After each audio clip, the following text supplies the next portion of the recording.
if you've been sound, Sharon, that's how they'll. Yeah, brilliant. I mean, it's sorted. They've got my breath back as well, so we're all right. Sure. Yeah, take us away, Sharon. So Willie Peters, another 2 points in the bag, but a win you maybe had to grind out tonight, is that fair? Yeah, we certainly did.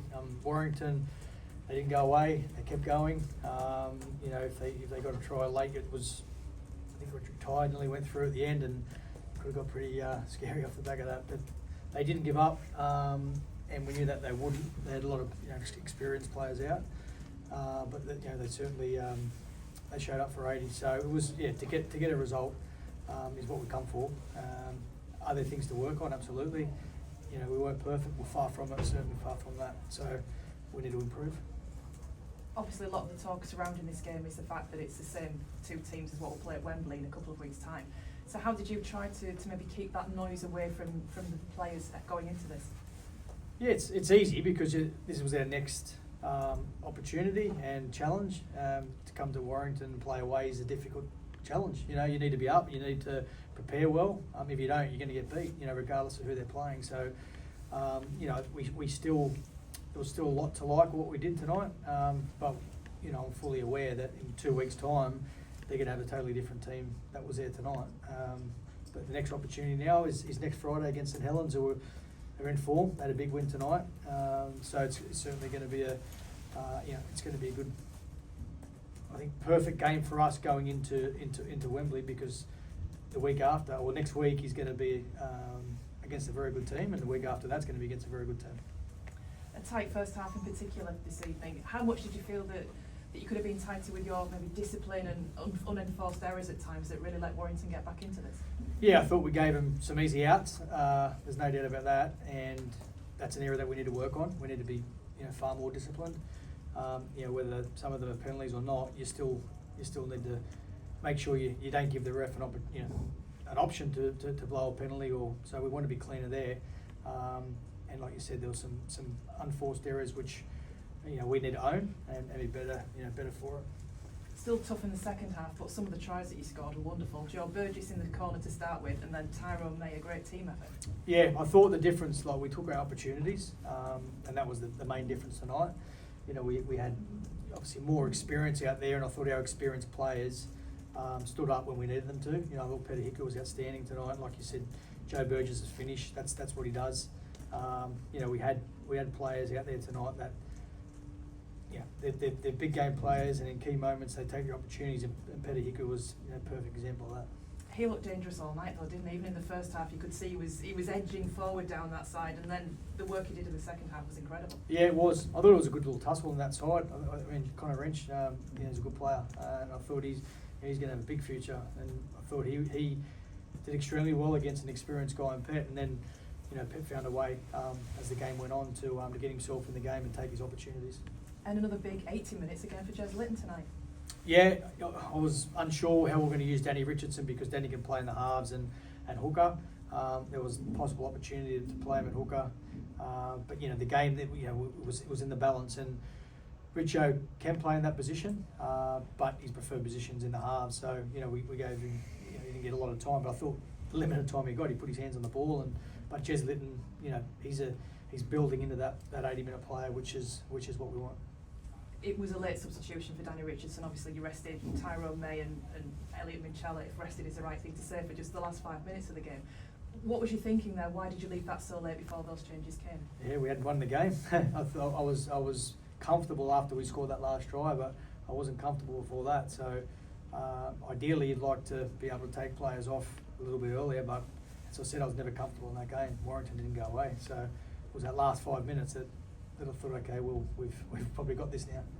So what qualities impressed you with your side in a game like this evening? I think the ability, the end scoreline, like 30-12, they still had good players out there, Warrington. So I was happy the way that we took our opportunities. That was what impressed me the most, was any opportunity we had, because they're a very good defensive team, we took, which is a good sign for coming into the bigger games, obviously next week and then the week after. And I think I can probably predict what your answer will be, but I'll ask you anyway. Do you learn anything from that tonight ahead of Wembley? You always learn, absolutely. We'll learn a lot about ourselves. We won't learn too much around the opposition because they'll be a totally different team. But in terms of us, yeah, absolutely, we'll learn a lot. And I'll have a look at myself and the coaches. I'll have a look at the game, break it up like we always do, and get our learnings. A few bumps and bruises, a few bandaged heads, particularly Jez Litton, but generally, is everyone through that okay? Yeah, I'm hopeful. Dean Hadley had a calf issue, but we're just hoping it's more of a contact issue than a strain. So wait and see how that settles down, but everyone else seemed to be okay. Well, you mentioned before about making sure your lads don't give the referee an excuse to give a penalty. Was the incident with Mikey and Stefan actually like the ideal example of that?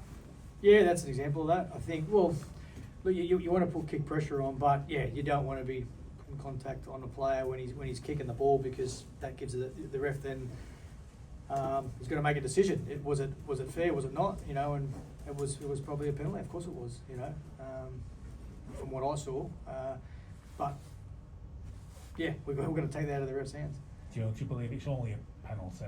There won't be any more. No, it's only, well, from what I saw, it's only a penalty. Absolutely. Yeah. I need to have a better look at it, but from what I saw, it was just a penalty. Well, you obviously last year ended in a bit of disappointment. From the outside looking into Hull KR, there seems to be a maturity about you this season in terms of the way you're going about your business.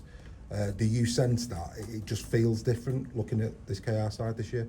Yeah, I do. I mean, whenever you're playing big games and you have that experience, you've got the experience to be able to learn from it. And the great thing about this team is they do learn, and then they do act on areas that they need to work on pretty quickly. So, look, we're certainly not getting carried away, but we brought in players like Mickey McAlorum, who's been there, done it. Jared, Reece Martin. Fortunately, two of those guys haven't played. Mickey played at the start, but Reece hadn't. But the impact that they've had just in and around the group, with the experience that they've got, certainly has added to what we already started, or what the players already started. So, we've got an opportunity in a couple of weeks just to see how far we have come. We've got to turn up on the day and get it done. But I can say that we are better than what we were last year in terms of maturity. We've gained a lot more experience, and we're in a decent spot, but it's still only early in the Super League. And then here at Warrington, they're putting a lot of effort into the progression pathways. Great tussle before the main event tonight between Hull KR and Warrington. The future's bright for both clubs in terms of that, isn't it? Yeah, it's an area that we want to develop and grow. I think Warrington had an exact amount of juniors out there tonight, but it was a big number, and that's what we want to get to. We want to be in a position to be able to have, our academy players playing first team. The one thing I've always said is that you've got to earn the jersey. Not just given the jersey. And I think when you do that, like the players at Warrington have got, those young kids, they're going to be 10-year players. And I'd like to think that we're going to bring players through like that. Someone like Noah Booth, who's only just come to the club, but he's only young. I see him as a 10-year player, but it's all about development. It's all about taking your time with him. But the future's bright for Warrington. There's no doubt about that. Best wishes. Cheers. Sorry, Will, just on Hickey, I think a few weeks ago you said he's been sort of your unsung hero. Tonight's the highlight of the season that he's had it. Yeah, he's done it since he arrived. Like he doesn't miss any games. I rested him last week. He's tough. He's a physical player, but he's got skill. He's a footy player. That's why I brought him over. Initially, we played him at fullback when he first come over, just because he can play. Like he can adapt to whether it's 6, 3, 1.